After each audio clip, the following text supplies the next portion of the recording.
Many of us pay property taxes, but how many of us understand the actual process of how we get from a property tax assessment to a property tax notice? We are going to break down how Idaho property taxes work for an entire calendar year. Assessment notices, budget notices, and tax notices can be confusing. The county assessor kicks off the process by assessing property at market value, which is required by state law. The value is determined by an appraisal process, which includes analyzing construction costs, reviewing recent sales data, and possibly a personal visit to the property. The market value as of January 1st is then set as the current market value of the parcel. Any allowed exemptions are then deducted from the market value to arrive at a taxable market value. Assessment notices are sent out no later than the first Monday of June each year. A property owner has the right to appeal their assessment to their local board of county commissioners, who ultimately have responsibility for equalizing property values. Local governments provide essential services like public safety, operating water and sewer systems, elementary and secondary education, administering the judiciary system, and highway maintenance. Some local governments, like counties and schools, provide statutory services on behalf of the state of Idaho, while others provide the services expected by their residents. Local governments prioritize budgeting non-property tax revenues whenever possible. Unfortunately, these revenues fall short of funding some essential services. To bridge the gap, local governments levy property taxes. In some districts, property taxes make up a small percentage of the district's overall budget, while in other districts, most revenues come from property taxes. During the spring and summer, local governments begin the process of setting their budgets for the coming fiscal year. Preliminary budgets estimate the amount of money necessary to carry out the responsibilities of the taxing district. All local government services are funded through a variety of revenue sources, including non-property tax sources such as sales tax, payment in lieu of taxes, fees for service, property tax replacement, and cash reserves in addition to property taxes. While non-property tax revenues help fund local government services, this is not enough to cover the entire cost. To make up the difference, local governments are authorized to levy a property tax. So let's take a quick look at how property tax budgets in Idaho are calculated. Each year, a taxing district may increase its base property tax budget by up to 3% of the highest property tax budget from the last 3 years. This 3% allowance is intended to cover cost increases of existing services. Sometimes a taxing district chooses not to budget the full amount of property taxes allowed by law. In such cases, the taxing district may choose to reserve the amount not budgeted for use in future budget years. This creates reserved budget authority, known as foregone property taxes.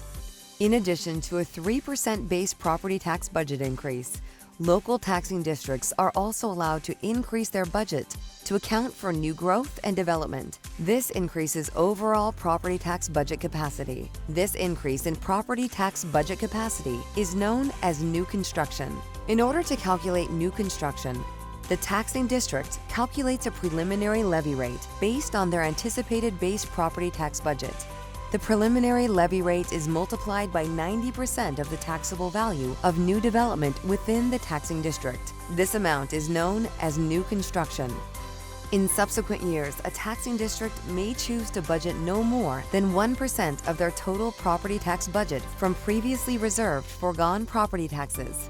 In addition to the allowable 1% base property tax budget increase from foregone, a taxing district may budget up to an additional 3% foregone for one-time capital projects such as roads, bridges, and fire trucks. Foregone property taxes budgeted for a capital project are not included in the base property tax budget. To calculate a taxing district's total property tax budget capacity, a taxing district adds the following: the prior year property tax budget plus 3% base property tax budget growth, plus new construction, plus 1% base property tax growth from available foregone for a maximum base property tax budget increase of 9%. While some taxing districts can increase their property tax budget by up to 9%, most taxing districts see annual property tax budget increases of 3 to 5%. Once the preliminary budget is set, the taxing district provides the public notice to taxpayers about the district's annual budget hearing. The notice includes the time and place of the hearing, as well as the proposed expenditures and revenues. It will also include a statement of the estimated revenue from property taxes, as well as other revenue sources the district may have. At the budget hearing, any interested person may appear and show cause about why the proposed budget should or should not be adopted. After public comment, the taxing district approves its final budget. The final approved budget includes a summary of revenues and fund level expenses. The adopted budgets from every taxing district are then presented to the Board of County Commissioners of their respective counties for budget and levy certification. This must be done no later than the second Monday in September. The taxing district certifies to the county commissioners the total amount required in property tax from each property within their district. As part of the certification process, levy rates are calculated by dividing the approved property tax budget by the total taxable market value of all property within the taxing district. The certified levy rate is used to determine the amount of property taxes you owe the taxing district. The levy rate is multiplied by your assessed taxable value, which results in the amount of taxes due to the taxing district. So far, we've been looking at this from a high level. Now it's time to drill down to how a property is actually taxed. Let's take a look at this from a homeowner's perspective.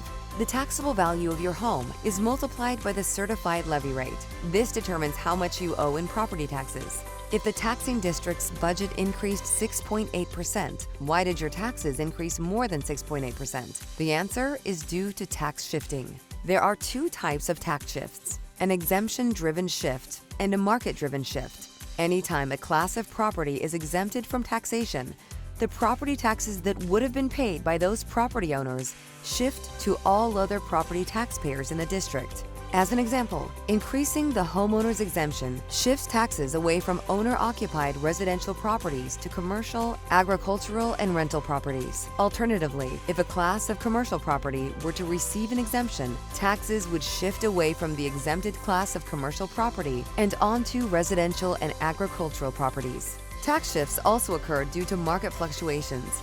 A market-based tax shift occurs when valuations of one property class increase to a higher rate than the other class of property. In a hot real estate market, residential property values increase at a higher rate than commercial and agricultural properties, resulting in a tax shift from agricultural and commercial properties onto residential properties. Alternatively, during a recession, the opposite may occur. Residential properties may decrease in value at a higher rate than the other class of property.